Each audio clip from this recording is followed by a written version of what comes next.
മഹാരാഷ്ട്ര, ജാർഖണ്ഡ് തുടങ്ങിയ സംസ്ഥാനങ്ങളിലെ നിയമസഭയിലേക്കുള്ള തെരഞ്ഞെടുപ്പോടൊപ്പം തന്നെ രാജ്യത്തെ നിരവധി ഉപതെരഞ്ഞെടുപ്പുകളും ഇന്ന് നടന്നു. അതിലേറ്റവും പ്രധാനപ്പെട്ട ഒന്നാണ് പ്രിയങ്ക ഗാന്ധി മത്സരിക്കുന്ന വയനാട് മണ്ഡലം.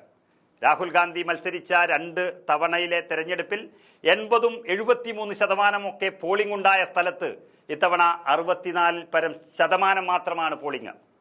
വയനാട് ലോക്സഭാ മണ്ഡലത്തിൽ ഉപതെരഞ്ഞെടുപ്പിൽ ചെയ്യാതെ പോയ വോട്ടുകൾ തന്നെ 5,19,199 വോട്ടുകളാണ്. അതായത് മണ്ഡലത്തിലാകെയുള്ളത് 14,71,742 വോട്ടാണെങ്കിൽ ആ വോട്ടുകളിൽ 9,52,543 വോട്ടുകൾ മാത്രമാണ് പോൾ ചെയ്തത്. അതായത് 64.22 വോട്ടുകൾ മാത്രമാണ്. സ്ത്രീ വോട്ടർമാർ കൂടുതൽ മണ്ഡലത്തിൽ ഉണ്ട്. അത് ചെയ്യാത്തവരിൽ കൂടുതൽ പുരുഷന്മാരാണ്. അവർ 2,70,292 വോട്ടുകൾ പുരുഷന്മാരുടെ വോട്ട് ചെയ്യാനെത്തിയില്ല. വോട്ട് ചെയ്യാത്ത സ്ത്രീകൾ എന്ന് പറയുന്നത് 2,40,80,000 ചില്ലാനമാണ്. ആകെയുള്ള 7,25,044 പുരുഷ വോട്ടർമാരിൽ 4,54,752 പേർ മാത്രമാണ് വോട്ടു രേഖപ്പെടുത്തിയത് എങ്കിൽ 7,46,000 പരം സ്ത്രീ വോട്ടർമാരുള്ളതിൽ 4,97,788 പേർ അവർ വോട്ടു രേഖപ്പെടുത്തുകയും ചെയ്തു. പുരുഷ വോട്ടർമാരെക്കാൾ 21,640 സ്ത്രീ വോട്ടർമാരെ മണ്ഡലത്തിൽ കൂടുതലുള്ളൂവെങ്കിലും പുരുഷന്മാരെക്കാൾ 43,036 സ്ത്രീകൾ വോട്ട് ചെയ്യാൻ കൂടുതലായി എത്തി എന്ന് തന്നെയാണ് പറയാൻ കഴിയുന്നത്. ഇത്തവണ ഏറ്റവും കൂടുതൽ പോളിംഗ് നടന്നത് ഏറനാട് നിയോജക മണ്ഡലത്തിലാണ്, 69.5%. രണ്ടാമത് തിരുവമ്പാടിയിൽ 66.5%. മൂന്നാമതെത്തിയ കൽപ്പറ്റയിൽ 65.5% പോളിംഗ് നടന്നു. മലപ്പുറം ജില്ലയിൽപ്പെടുന്ന ഇതേ ലോക്സഭാ മണ്ഡലത്തിന്റെ ഭാഗമായ വണ്ടൂരിൽ 64.5%, മാനന്തവാടിയിൽ 63.89% ആണ് പോളിംഗ് നടന്നത്. ഏറ്റവും കുറവ് നിലമ്പൂരിലായിരുന്നു.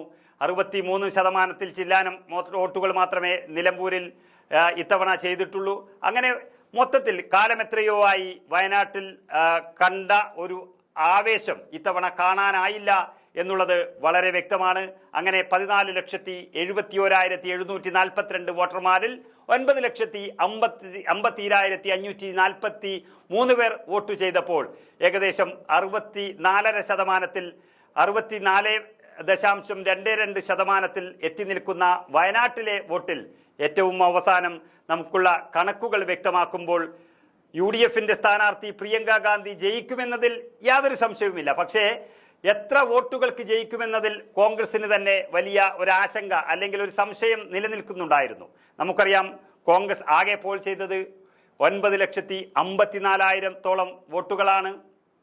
അതിൽ തന്നെ BJPക്ക് കിട്ടാൻ പോകുന്നത് ഏകദേശം 1,00,000 വോട്ടുകൾ മാത്രമായിരിക്കും. കഴിഞ്ഞ തവണ കെ സുരേന്ദ്രൻ നേരിട്ട് മത്സരിക്കുമ്പോൾ കിട്ടിയത് ഒരുപക്ഷെ 1,40,000 വോട്ടുകളാണെങ്കിലും ഇത്തവണ വലിയ പ്രാധാന്യമില്ലാത്ത ഒരു സ്ഥാനാർത്ഥി ആയതുകൊണ്ട് തന്നെ അവർക്ക് 1,00,000 വോട്ടുകൾ മാത്രമേ ലഭിക്കുമെന്നും ഇടതുപക്ഷത്തിന്റെ CPIയുടെ സ്ഥാനാർത്ഥിക്ക് 2,00,000 ചില്ലാനം വോട്ടുകൾ മാത്രമേ ലഭിക്കുകയുള്ളൂ എന്ന് പറയുമ്പോൾ ഇത് തന്നെ 6,00,000 മുകളിൽ വോട്ട് ലഭിക്കുന്ന പ്രിയങ്ക ഗാന്ധി 3,40,000-നും 3,70,000-നും ഇടയിലുള്ള ഭൂരിപക്ഷത്തിൽ ജയിക്കുമെന്ന കണക്കുകളാണ് വയനാട് മണ്ഡലത്തിൽ നിന്നും പുറത്തു വരുന്നത്. കാരണം ഇടതുപക്ഷത്തിന്റെയും അതുപോലെ BJP മുന്നണിയുടെയും സ്ഥാനാർത്ഥിക്ക് തന്നെ 3,50,000 വോട്ടുകൾ മാത്രമേ ലഭിക്കുകയുള്ളൂ എന്ന് കണക്കാക്കുമ്പോൾ ബാക്കിയുള്ള വോട്ടുകൾ പ്രിയങ്ക ഗാന്ധിക്ക് ലഭിക്കുമ്പോൾ ഏകദേശം 6,00,000 മുകളിലേക്ക് അവർ ലഭിക്കുമ്പോൾ ഏകദേശം 3,50,000 അടുത്തുള്ള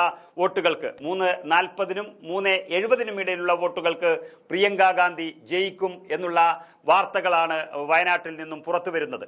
ഏതായാലും ശതമാനം കുറഞ്ഞതുകൊണ്ട് 5 ലക്ഷം എന്ന കോൺഗ്രസിന്റെയും UDFന്റെയും വലിയ പ്രതീക്ഷ ഇല്ലാതാകാൻ പോകുന്ന ഒരു തെരഞ്ഞെടുപ്പായി വയനാട്ടിലെ ഉപതെരഞ്ഞെടുപ്പ് മാറുന്നു. പ്രിയങ്ക ഗാന്ധിയുടെ രാഷ്ട്രീയത്തിലെ പാർലമെന്ററി രാഷ്ട്രീയത്തിലേക്കുള്ള ചുവടുവയ്പ് തന്നെ വോട്ടിംഗ് ശതമാനം കുറഞ്ഞതുകൊണ്ട് മാത്രം വലിയൊരു ഭൂരിപക്ഷം, ചരിത്ര ഭൂരിപക്ഷം ഇല്ലാതായി മാറുന്നു എന്നുള്ളതിന്റെ സൂചനയും ലഭിക്കുന്നു. ഏതായാലും വയനാട് മണ്ഡലം സുരക്ഷിതമായി കോൺഗ്രസിന്റെ കയ്യിൽ തന്നെ, UDFന്റെ കയ്യിൽ തന്നെ നിലനിൽക്കും എന്നുള്ളത് ഉറപ്പായി കഴിഞ്ഞു.